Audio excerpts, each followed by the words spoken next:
Hello દોસ્તો, goal set કરવા માટે 3C માં પહેલો C હતો કે ગોલ ક્લિયર, સેકન્ડ C હતો ગોલમાં ચેલેન્જ હોવું જોઈએ.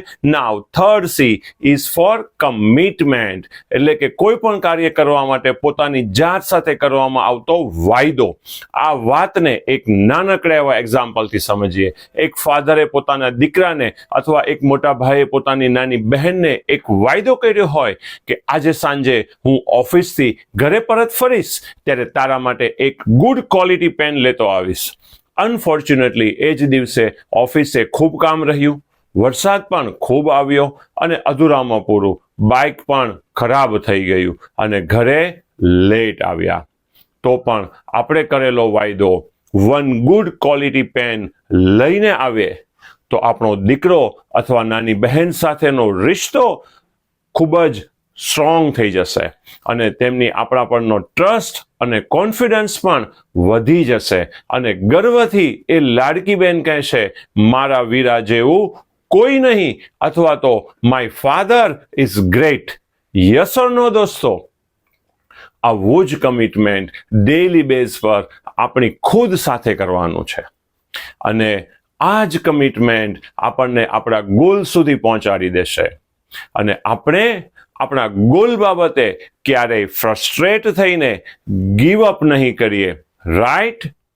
One of the best football player Leo Messi અને તેના કમિટમેન્ટના બારામાં તો બધા જ જાણતા હશે, પરંતુ આજે મને જેની વાત કરવી છે તે છે Ethiopian marathon runner Abebe Bikila. In 1960 he was selected as a replacement, એટલે કે જે રીતે મોહમ્મદ શામી કે જેની શરૂઆતમાં પ્લેઇંગ 11માં જગ્યા ન હતી, પરંતુ અનફોર્ચ્યુનેટલી હાર્દિક પંડ્યાની ઇન્જરીના લીધે મોહમ્મદ શામીને પ્લેઇંગ 11માં જગ્યા પણ મળી અને best bowler of the tournament પણ થયા.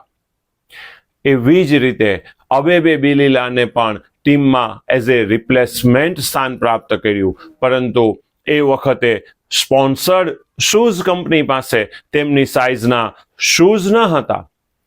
આપણે જાણીએ છીએ દોસ્તો, શૂઝ એક એથ્લેટના માટે મોસ્ટ ઇમ્પોર્ટન્ટ રિક્વાયરમેન્ટ હોય છે, પરંતુ તેમણે બેરફૂટ એટલે કે ખુલ્લા પગે પ્રેક્ટિસ પણ કરી અને ગોલ્ડ મેડલ પણ હાંસિલ કર્યો.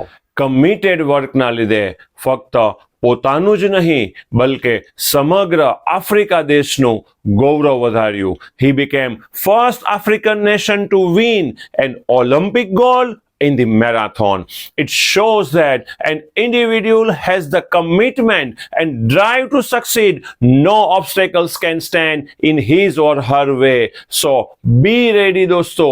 ગોલ 3 ના બેઝિક પ્રિન્સિપલ બરાબર સમજી લીધા પછી ગોલ ડિસાઇડ તો કરી લેશું, પછી તરત જ શું કરવું જોઈએ? આ બારામાં ન્યુરોસાયન્સ શું કહે છે? ગોલ ડિસાઇડ કર્યા પછી કઈ રીતે આપણે આપણા ગોલને વધારે ઇફેક્ટિવ કરી શકીએ તેની વિગતવાર ચર્ચા નેક્સ્ટ એપિસોડમાં જોશું. ત્યાં સુધી બાય બાય, ટેક કેર.